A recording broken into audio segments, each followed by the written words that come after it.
a trabajar con ellos. Hermanos, gracias a Dios, cada uno de ustedes, poderles ver, podernos reunir nuevamente. La semana anterior anduvimos de gira artística. La semana anterior nos tocó la invitación y disfrutar de la compañía, hermanos, allá con otros hermanos quienes pudieron asistir. Sabemos que fue algo especial, fue una bendición especial estar allá con nuestros hermanos, disfrutar del servicio con ellos y convivir con ellos también. Pero gracias a Dios que ahora podemos regresar, estar juntos nuevamente como iglesia en esta mañana, hermanos, aquí en la iglesia. Y estamos con algo en el corazón, sabemos, hemos estado orando y hablando. Nuestra hermana Norma, sabemos que lo que ha sucedido, ¿verdad?, del fallecimiento de su esposo. Y seguimos, por favor, orando por ella, y en la medida que usted tenga y busque la oportunidad de marcarle, de platicar con ella, hermanos, ella se siente agradecida por quienes tuvieron la chance de poder estar con ella en el tiempo del funeral también, de la velación del cuerpo de su esposo, y a los que le han hablado también para darle palabras de aliento, de amor, y ella está contenta, pero hay que estar orando, hermanos. Sabemos que es un proceso necesario, un proceso doloroso también, pero que a la vez el Señor está obrando en su vida y su corazón. Sí, seguimos orando por ello de manera especial. Entonces les pido que estemos al pendiente. Bien, hermanos, vamos a tomar el tiempo, vamos a aprovechar nuestros 45 minutos que tenemos ahora para entrar al estudio que seguiremos realizando en la palabra de Dios. Vamos a Efesios, por favor. Efesios. Vamos al capítulo 4.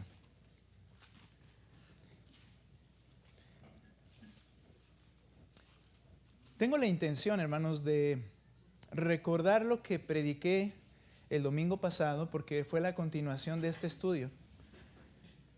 También para aquellos hermanos que no pudieron estar.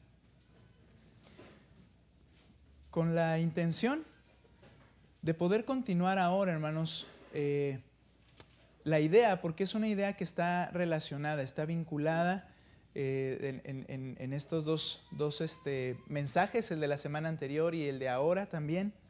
Entonces, hermanos, les invito a que vayamos a Efesios capítulo 4 y vamos a leer ahí, por favor, Efesios capítulo 4, versículo del 1 al versículo 6, por favor. Del 1 al 6. ¿Listos? Bien. Dice la palabra de Dios: yo pues, prisionero del Señor, les ruego que ustedes vivan de una manera digna de la vocación con que han sido llamados. Que vivan con toda humildad y mansedumbre. Y quiero retomar estos términos para comprender lo que veremos también en los siguientes versos.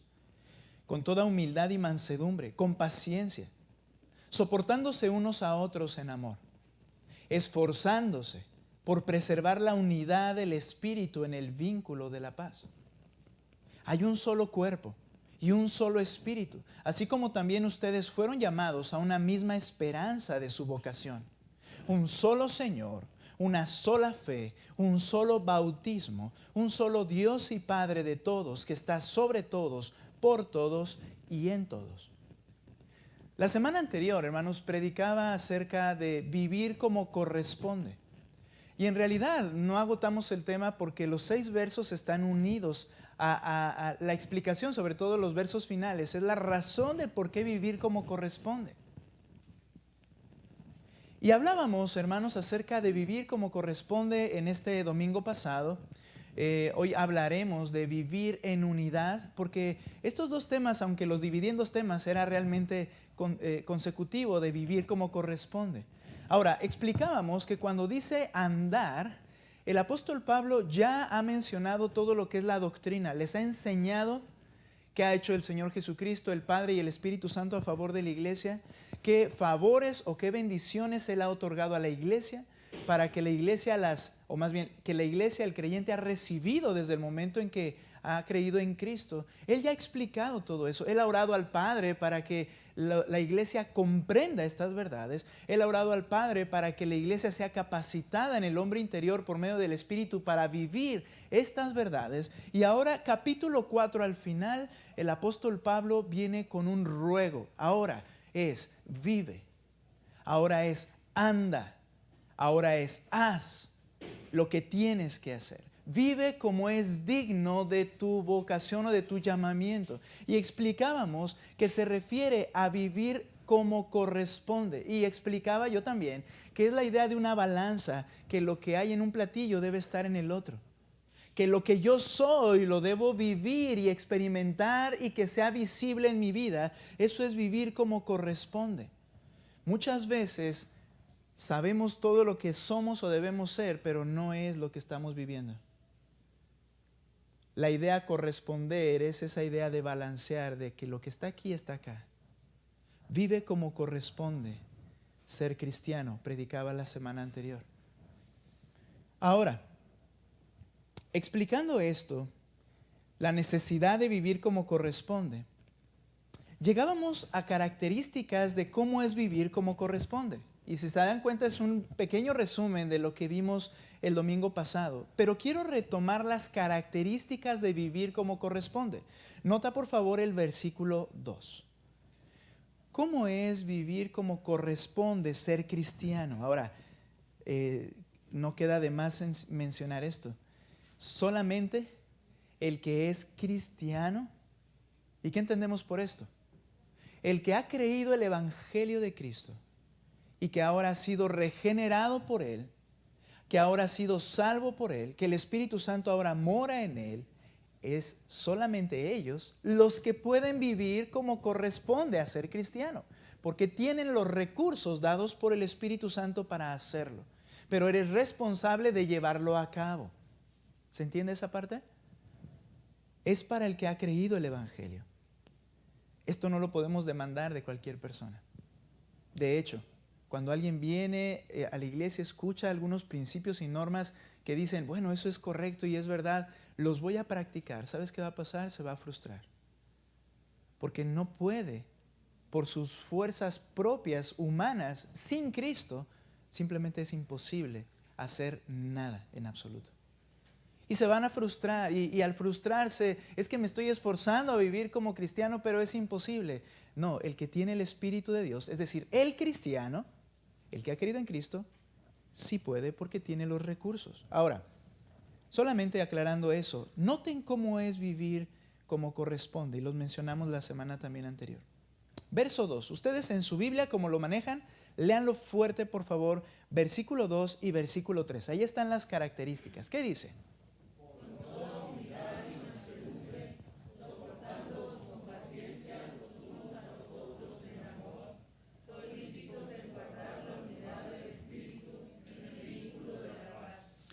¿Cuál es la razón de vivir y cuáles son las características? Ahí están. Y la razón, vean el verso 4.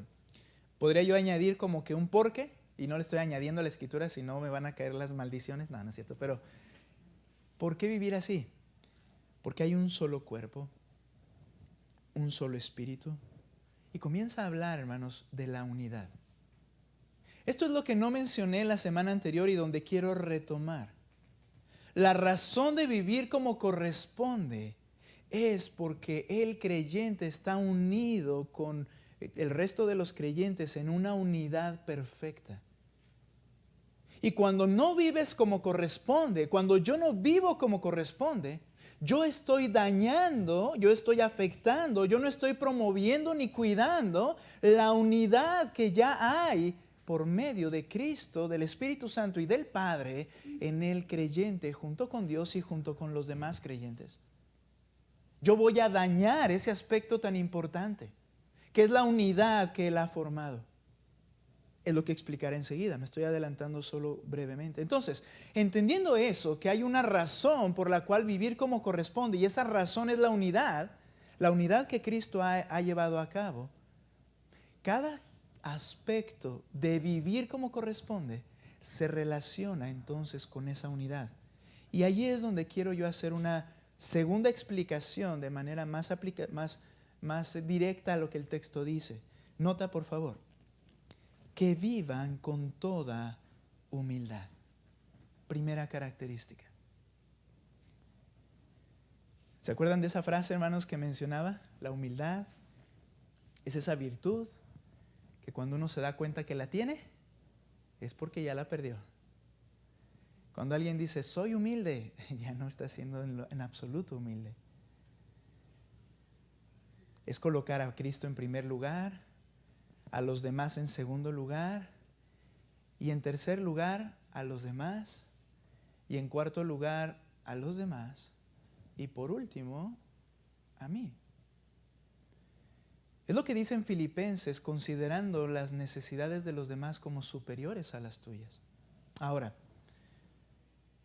esta humildad, entonces, bueno, yo voy a vivir en humildad en este mundo. Bien, la cosa es, recuerda, todo esto apunta hacia la unidad. La humildad describe la actitud de una justa estimación de sí mismo, sin orgullo ni arrogancia, en relación con los hermanos. Ahí es donde cae cada uno de estos aspectos en lo que es la unidad de la iglesia. Humildad, hermanos, no es una ropa sencilla, no significa eso. Humildad no es vivir en una casa pobre. Humildad es que en relación con tus hermanos, tu estimación de ti mismo es sin orgullo ni arrogancia. Me está faltando humildad cuando yo considero a otro de mis hermanos en la iglesia y siento que no ha llegado a la altura que yo estoy.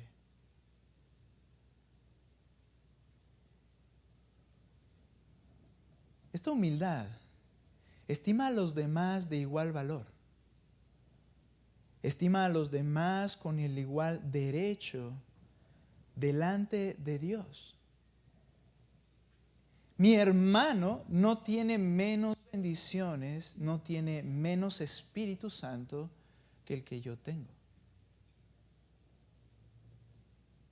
Y Jesús es nuestro ejemplo de humildad. Como dice Stott, hasta la venida de Jesucristo no se conoció la humildad verdadera.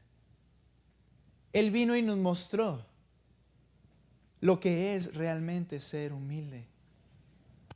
¿Qué corazón de ese hombre Dios al decir, ya no te llamaré siervo, sino que te he llamado mi amigo, mi hermano? ¿Notas cómo Él considera a los demás con una estima en la cual el Dios mismo no manifiesta una arrogancia y al contrario, en una actitud humilde, considera a los demás como sumamente valiosos?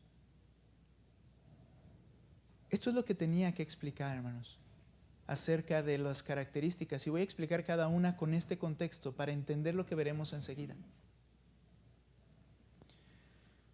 Hermanos, todos pecamos de orgullo. Todos. Todos pecamos de orgullo en algún aspecto, hermanos. No sé, o sea, no tiene caso poner como ejemplos porque sería como tratar de evidenciar o decir, sí, eso pasó. Pero aunque, no sé, la vestimenta, aún el conocimiento, aún no sé, el número de asistencia, aún los gustos de las personas, aún cualquier cosa es un factor para yo sentirlo inferior a mí, a las demás personas. Dice el Señor, vive como es digno de ser cristiano. ¿Y sabes cómo es? Con humildad. Necesitamos, hermanos, necesitamos la gracia de Dios para que vivamos en humildad. Pero recuerda algo, recuerda que es una responsabilidad mía. Les ruego, les dice el apóstol Pablo, que vivan de una manera digna. Te ruego, tienes que hacerlo.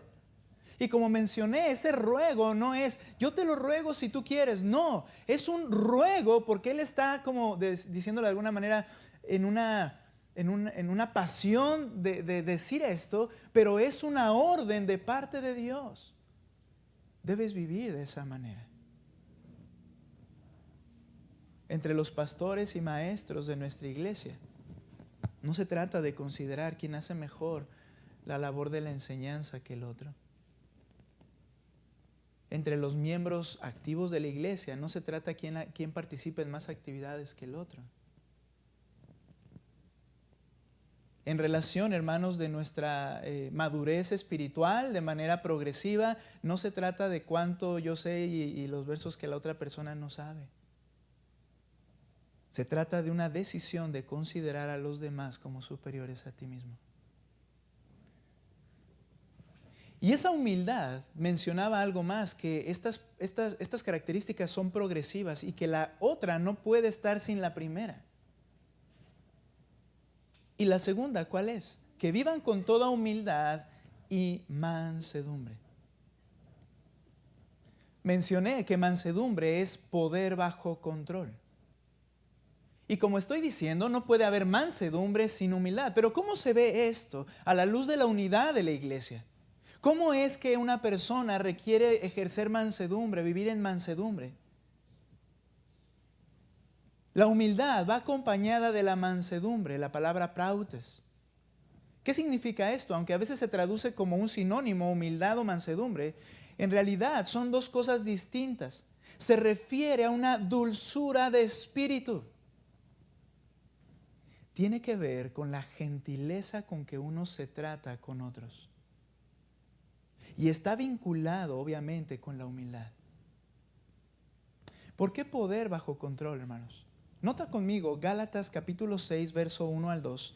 ¿Y cómo relacionar poder bajo control con gentileza? Gálatas, por favor, capítulo 6. Aquí hay un ejemplo bien claro, hermanos, donde se utiliza este término. Y creo que es a donde siempre la mente se refiere cuando recordamos un término de mansedumbre. Gálatas 6:1. Le dice a los hermanos de la iglesia: hermanos, aun si alguien es sorprendido en alguna falta, ustedes que son espirituales, restáurenlo. Esto habla de la reprensión, ¿cierto?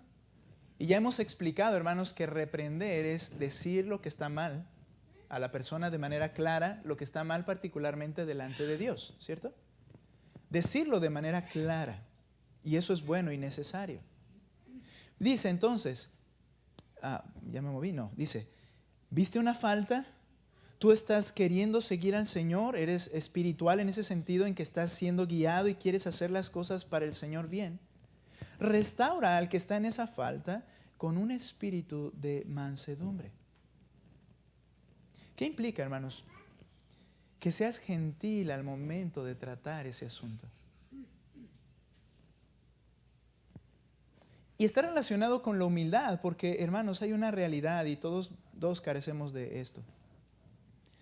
Si no lo haces con mansedumbre, sino que de alguna manera lo que falta es gentileza, que es el término que estamos como relacionando con mansedumbre, en realidad estamos actuando de manera orgullosa.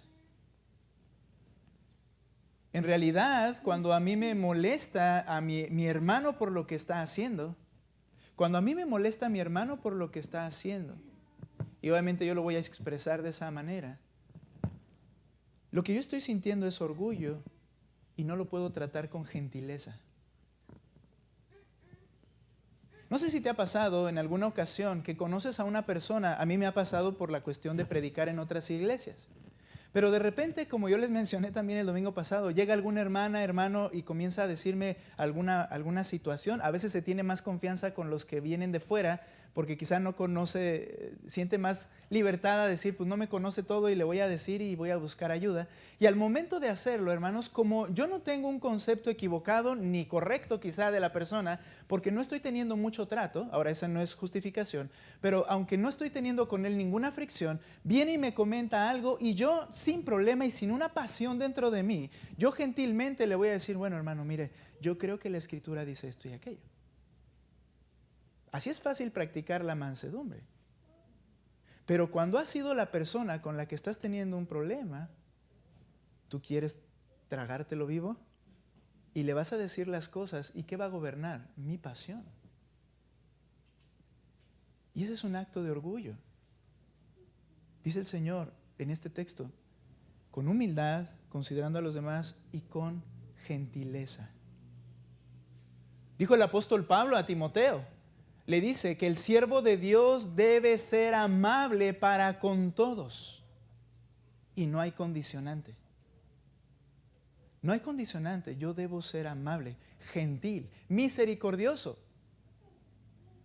Esto no quiere decir que yo no voy a decir las cosas como son, que yo no voy a expresar lo que el pecado que es y que la Escritura lo dice, pero yo debo tener poder bajo control. Cuando yo no me controlo, debes saber algo, es porque está siendo orgulloso y no hay mansedumbre. Yo necesito entender que esto apunta hacia algo. Si yo no cuido esto, yo estoy dañando la unidad de la iglesia. Yo puedo dañar la unidad de la iglesia. Es hacia donde vamos. Por eso es importante. Por eso aquí donde seguimos en Gálatas 6 dice, restáuralo con espíritu de mansedumbre. Y hay un segundo aspecto, mirándote a ti mismo, y esto habla de esa humildad, considerando lo que realmente yo soy, no sea que tú también seas tentado. ¿Existe la posibilidad? Mira, si tú piensas que no existe la posibilidad de caer en el pecado en el que está cayendo tu hermano, estás siendo orgulloso. Porque claro que puedes caer, porque tú y yo podemos pecar en todo lo más vil, si no fuera por la gracia que nos rescate de Cristo. Pero Él podría dejar, a ver, ándale, y realmente llegar a hacer lo mismo. Entonces, hay un aspecto de gentileza, hay un aspecto de consideración de lo que yo soy, humildad y misericordia. Se aparecen en este texto. Lleven los unos las cargas de los otros y cumplan así la ley de Cristo. ¿Cuál es la ley de Cristo? Amarás al otro como a ti mismo. Lo amarás. Esa es la ley de Cristo. Humildad. ¿Cómo se ve vivir como corresponde? Humildad, mansedumbre. Y cuando hay esta gentileza, donde yo no me considero superior, humildad, y hay esta gentileza, y estoy trabajando en esa gentileza, entonces paciencia. Regresa conmigo a Efesios, capítulo 4.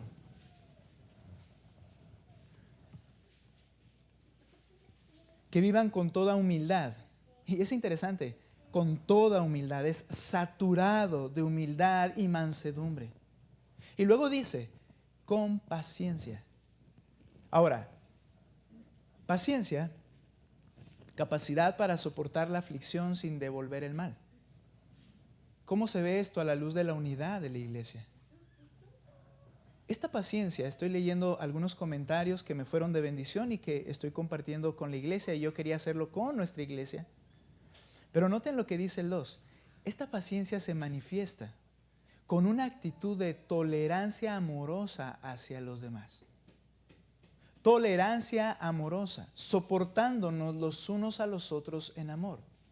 Este otro ingrediente es la capacidad de aguantar las pruebas, pero nota esto, aguantar las pruebas en las relaciones humanas en la iglesia sin contrariarse o impacientarse. Humilde, gentil, y luego viene la parte de paciencia. Y la paciencia implica, hermanos, estar dispuesto y determinado a soportar las relaciones humanas con la iglesia. ¿Sabes, hermanos, por qué en las iglesias hay grupos no definidos o no, como se podría decir, declarados grupos? Pero ¿sabes por qué hay unos que se juntan con unos y otros con otros? Porque dicen, es que somos afines. No, déjame decir algo. Creo que en mucho de ello, puede ser que hay algunas cosas particulares, pero mucho de ello es, me voy a juntar con los que no me saquen de quicio. Porque estar con esta persona y hablar con esta persona me saca de quicio. ¿Qué nos falta? Capacidad de soportar las aflicciones que vienen por las relaciones humanas. Es interesante, hermanos, que este fue una piedra de tropiezo para la iglesia del primer siglo. La iglesia del primer siglo comenzó a hablar acerca de dónde venía el pecado, y sobre todo por una mala interpretación acerca de principalmente del libre albedrío.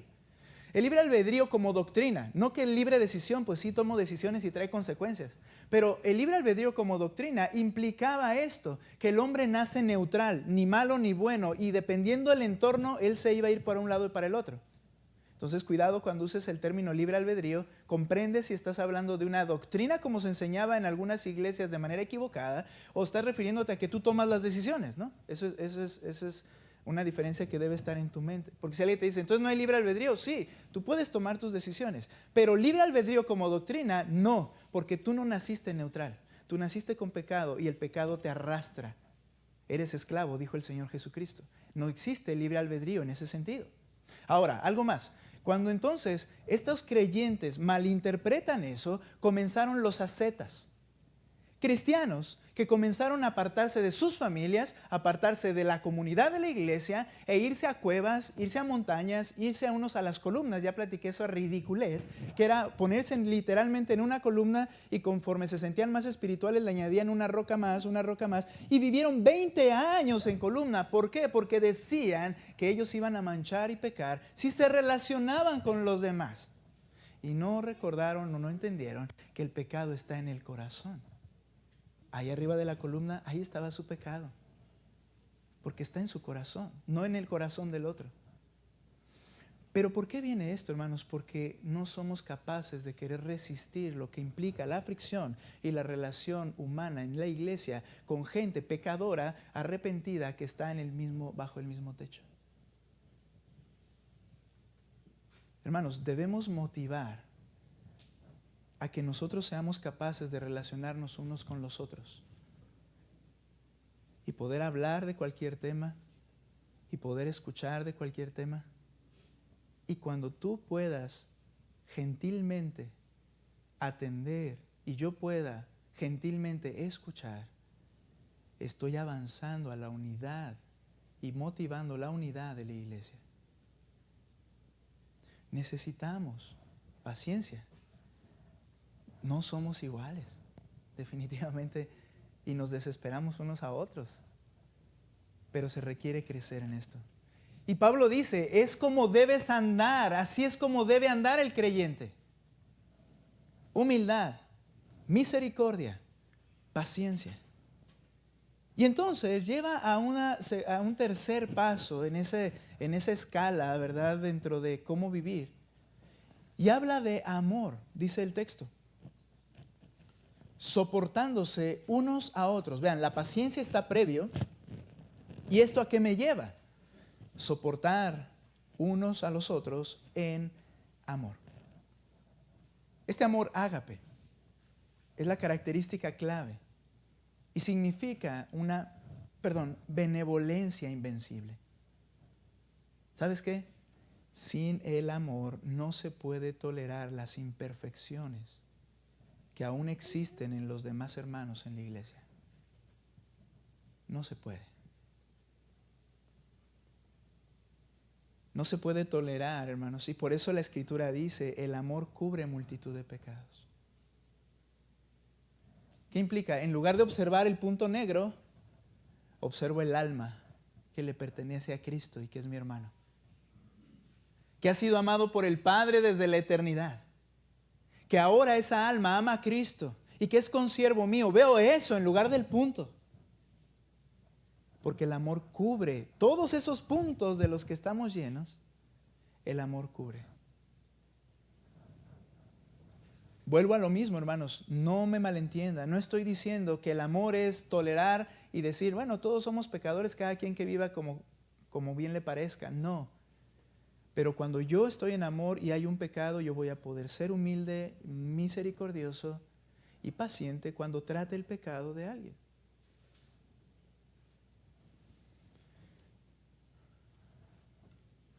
Imperfecciones que hay en los demás hermanos en la iglesia. Porque le tengo una noticia que ya se la sabe. Todos somos seres humanos todavía imperfectos. Y aunque ya regenerados en nuestro corazón por medio del Espíritu Santo y redimidos, estamos en vía de la santificación igual que uno mismo está en esa vía de santificación. Estamos en el camino del perfeccionamiento por medio de Cristo, pero eso no se acabará hasta que estemos con Él. entonces hay que aguantar las imperfecciones de los demás.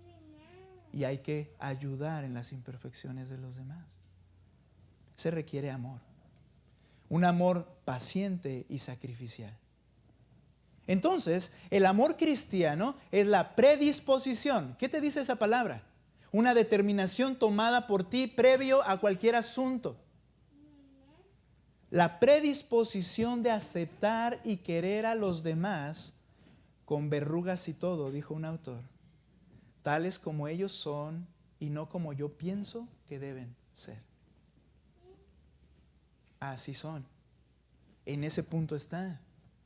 En esta etapa de su crecimiento, quizá tú lo puedas identificar si tienes más tiempo, en esta etapa de su crecimiento y entendimiento está. Así lo amo. Así, en el punto en el que está. Y entonces, vean cómo todo esto apunta. Verso 3, perdón. Soportándose unos a otros en amor. Lean por favor ustedes fuerte el verso 3 como dice en sus Biblias. Adelante, dice.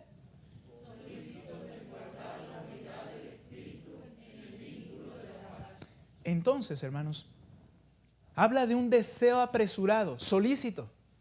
Deseo apresurado para conservar la unidad.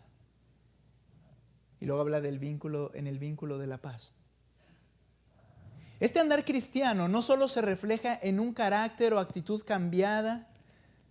Esa actitud que antes, por ejemplo, yo era impulsivo, imprudente, orgulloso, sino que también representa un esfuerzo, una determinación mía para hacer algo. Este esfuerzo resulta en una unidad corporal caracterizada por la paz. Hermanos, nota por favor si estas características no están e intentamos ayudarnos o decimos que intentamos ayudarnos a rectificar lo que en los otros hay mal. Hermanos, ¿qué va a pasar? Arde Troya. Explotamos. Y toda la unidad se pierde, hermanos. Y mejor búscate tu iglesia y búscate a tu pastor y búscate, porque estos no me cuadraron, ¿cierto? Si no existen estas cosas, es imposible que pueda haber realmente una unidad caracterizada por la paz. Es procurar con diligencia. Esta frase describe la búsqueda afanosa, el esfuerzo constante de lograr el objetivo de la unidad espiritual. ¿Queremos estar unidos, hermanos? ¿Debo yo cambiar en mí y pedir en la gracia del Señor cambiar en mí estos aspectos para que yo motive la unidad de la iglesia?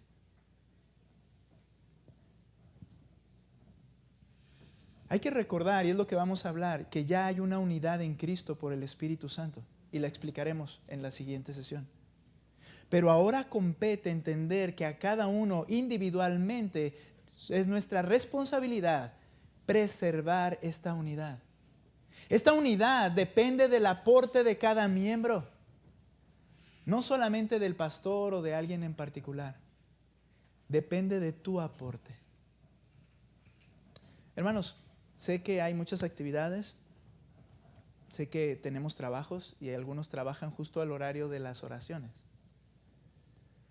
Pero créeme, ese es un tiempo especial de practicar y fomentar la unidad. En un sentido te lo voy a decir así, cuando tomamos el tiempo de orar, decimos, mira, ora con alguien con quien no hayas orado. Y debo reconocer, iglesia, hermanos, que es un gozo tenerles a todos aquí. Debo reconocer que como somos tan poquitos, pues ya luego repetimos al compañero de oración. Pero esa es una práctica, hermanos, que ha sido beneficiosa. Quiero decir algo en testimonio. Yo escucho orar al hermano Manuel, por ejemplo, que le tocó la semana pasada ayudarnos a orar en voz alta. Yo me acuerdo cuando él llegó y yo me acuerdo con quién le tocó orar la primera vez. ¿Se acuerda, hermano? Dígalo. Hermano Jorge. Y el hermano Jorge le enseñó a orar. Y el hermano Jorge le explicó. Y sabes, ahora cuando oyes al hermano Manuel, él mantiene una estructura, digo en su forma personal, pero mantiene una estructura porque en ese trato con alguien más pudo ser edificado. Y si tú quieres fueron 15 minutos, pero hermanos, orar y escuchar el corazón de tu hermano y luego tú orar y hablar con Dios y también expresar tu corazón. son cosas que motivan y que ayudan y no son iguales. Y este es un comercial, no es comercial, pero hermanos, si tú vives aislado de la iglesia, tú no estás motivando ni fomentando la unidad y es tu responsabilidad. Es tu responsabilidad, así lo dice el texto.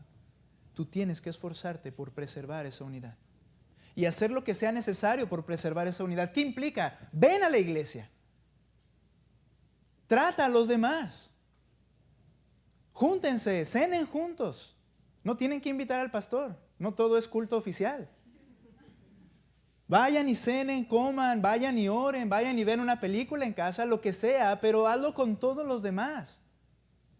Bueno, a veces hay diferencias de edades, ¿verdad? Y hay diferentes gustos, pero busca qué pueden hacer. El chiste es, hermanos, entender que es tu responsabilidad motivar y cuidar la unidad en el cuerpo de Cristo. Debemos hacerlo. Y depende del aporte de cada uno de los miembros. Preservar la unidad del Espíritu. ¿Por qué dice del Espíritu?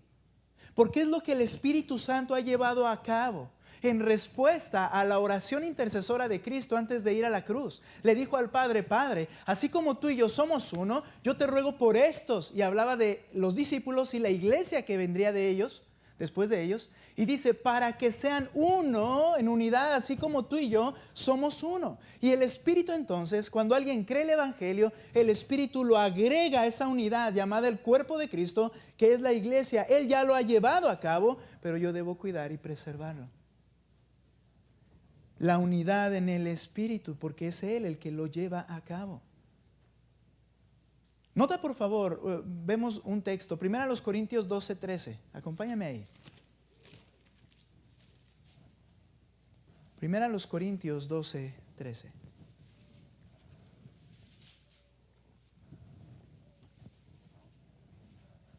¿Listos? Aquí habla del bautismo espiritual. ¿Qué es esto? Hay un bautismo espiritual y hay un bautismo en agua. ¿Ok? Son dos cosas diferentes. Cuando habla del bautismo espiritual, nota lo que está diciendo, capítulo 12, versículo 13 de 1 Corintios. Dice lo siguiente. Pues, ok, siempre, como pasa, ¿verdad? Desde el 12, regrésense uno, por favor. 12, porque así como el cuerpo es uno y tiene muchos miembros, pero todos los miembros del cuerpo, aunque son muchos, constituyen un solo cuerpo, habla de físicamente, así también es Cristo. Nota, pues por un mismo espíritu, mira quién lo llevó a cabo, todos fuimos bautizados en un solo cuerpo, ya judíos o griegos, ya esclavos o libres, a todos se nos dio a beber del mismo espíritu. En el momento en que el Espíritu vino a nosotros, en ese momento es lo que se le llama el bautismo espiritual. ¿Cuándo sucede? No es un evento posterior a la fe, es cuando creíste el Evangelio. En ese momento el Espíritu vino y en ese momento fuiste bautizado, llenado o capacitado o, ¿cómo se dice?, habitado por el Espíritu Santo. Y en ese momento es porque fuiste también añadido a un cuerpo, que es la iglesia. Eso ya lo llevó a cabo el Espíritu Santo. ¿Qué debemos hacer? Cuidarlo con ese vínculo de la paz. La palabra vínculo, sundesmos, no, el acento está en la U, es el ligamento que junta y consolida todo. Nuestra paz con Dios fue por medio de la fe en Cristo. Y esa se manifiesta en paz con y entre los hermanos de la iglesia. La paz espiritual es ese pegamento que junta a todos en la unidad espiritual y tiene que ser conservada con todo ahínco. Hermanos, es natural. Cuando alguien creyó en Cristo y entendió que tiene paz con Dios, surge una relación de paz con los que están allí. He visto varias veces cómo, no siempre sucede en todas las relaciones humanas, pero he visto muchas veces cuando hay personas que han tenido vidas dañadas por otras personas y tienen enemistades arraigadas, pero han venido a Cristo porque entendieron el Evangelio y entendieron su condición con el Señor, que merecen el infierno, que son pecadores, y entonces en lugar de mirar el pecado de los demás, estamos concentrados en lo que somos. Venimos a Cristo y Él nos perdona y automáticamente hay una paz que sobrepasa todo entendimiento, pero hay una paz con aquellos que nos han dañado también. Eso sucede, hermanos, pero no es absoluto. Quiero decir, debemos cuidar esa paz con la que el Señor hemos adquirido paz con Él, tener paz con los hermanos. Entonces, hermanos, vivir como corresponde ser cristiano, que fue la manera en que yo cerré la aplicación la semana anterior, es el camino que hace al creyente ser luz en este mundo de oscuridad y refleja la gloria del Padre. Muy bien, eso refiriéndonos a nuestra vida caminando como Dios dice en el mundo. Pero recuerda, hay un propósito superior.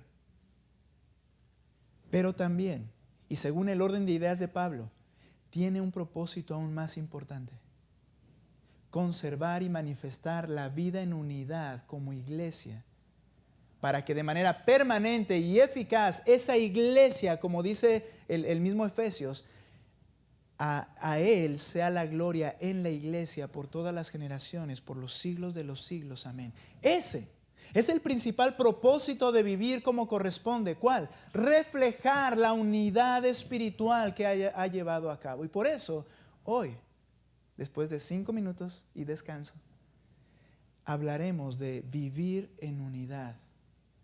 Vivir en unidad. El apóstol Pablo explica por qué debemos conservar y vivir de acuerdo a cómo corresponde ser cristianos, por la unidad que tenemos en el Padre, en el Hijo y en el Espíritu. Ahora, hermanos, no sé tú, ¿verdad? Tú tienes que pensar, tú tienes que ver, yo tengo que ver, pero algo sí me queda bien claro: que necesitamos crecer en estas áreas en nuestras vidas, que necesitamos ser cambiados en cada una de estas áreas: la humildad, misericordia, paciencia, amor y un esfuerzo real en guardar la unidad en el Espíritu. Quiero hacer una pequeña aplicación al matrimonio. Hermanos, si la casa es un polvorín siempre, no es posible buscar la unidad en la iglesia, porque ese que está a mi lado, si es creyente, es parte del cuerpo de Cristo. Y ahí la importancia de la familia, la importancia del matrimonio. Ahí es donde debemos velar y luchar por la unidad. Vas y te duermes enojado quizá como matrimonio, y mañana al siguiente día te levantas y ya viene la otra persona y comienzas en tu corazón, pues a ver ahora cómo me ve. No, tú tienes que practicar esto con ese primer creyente que está a tu lado y que duerme a tu lado. Y entonces buscarás también hacerlo con aquellos con los que disfrutas la comunión con Cristo. Hablaremos enseguida, hermanos, de la unidad, pero aquí quise mencionar y retomar esto para hablar a vivir como corresponde. Debemos preservar la unidad en el Espíritu. Vamos a hacer una oración y vamos a tener una pausa para descansar, ¿ok? Oramos. Señor, a ti te ha placido salvar y unir a pecadores. Pecadores que vienen de diferentes entornos, con diferentes gustos, con diferentes prácticas, con diferentes virtudes, talentos, pero también con muchísimos defectos. Y ha sido tu placer el unirnos, Señor, por medio de tu Hijo Jesucristo, en la fe en Él, unirnos en lo que es tu cuerpo, tu iglesia.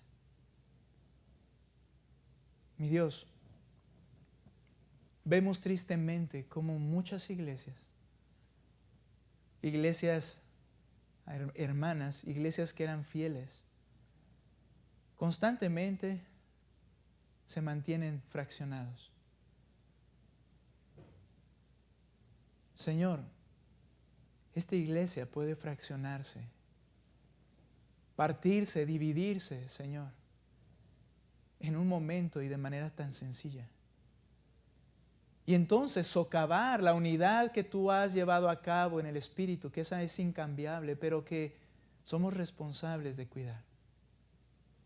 Hubiera sido más sencillo, Señor, que por medio de tus recursos y solamente por tu obra la iglesia permaneciera unida, pero no, tú has dejado la responsabilidad de vivir como es digno del llamamiento con que nos has llamado. Somos tus hijos y debemos velar por la unidad de la iglesia. Yo te ruego por cada uno de los miembros de esta iglesia, de los hermanos que estamos aquí reunidos y aquellos que ya no han asistido también o que no pueden estar. Ayúdanos a entender y buscar y preservar esta unidad. Te alabo, Señor, porque tu palabra es perfecta. Por favor, trabaja en mi corazón, trabaja en tu pueblo y que seamos una iglesia unida y así seamos para tu gloria por los siglos de los siglos, por todas las edades. Gracias, mi Dios, en el nombre de Cristo Jesús. Amén.